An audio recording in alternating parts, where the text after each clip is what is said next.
কথা বলে বেড়ায় যে গার্মেন্টস বন্ধ হয়ে যাবে, নারীর অধিকার পাবে না, বরং ঢাকা বিশ্ববিদ্যালয়ের কাছে আছে।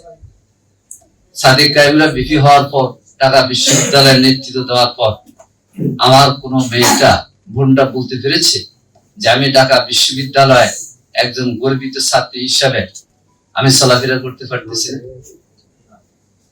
সে ছাত্র শিবির সংসদে আসার কারণে জোর করে করতে হয়েছে না। এবং এটা আগামী দিনের বাংলাদেশের নমুনা। আমরা অগ্রাধিকার দেব নাগরিক অধিকার,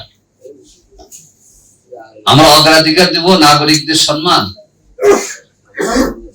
নাগরিকদের সম্মান, একজন নাগরিক সম্মান এবং মর্যাদার দিক থেকে সে প্রধানমন্ত্রী প্রেসিডেন্টের সমপর্যায়ে থাকবে, নাগরিক অধিকার, কথা বলতে পারবে। সেজন্য আমরা মনে করি যে সবগুলির পিছনে আগে রাজনৈতিক বিভাজন ছিল, বিভক্তি ছিল। আপনারা জানেন আমাদেরকে অনেক তকমা দিত, আজকে আপনারা দাওয়াত দিয়ে এনেছেন, আমরা খুশি। আপনাদেরকে দেখলাম আমরা খুশি। আমাদের এখানে টুপি দাড়ি পাগড়িও থাকবে। আবার আমার নিউটন ভাই ওখানে আছে, কি বলে?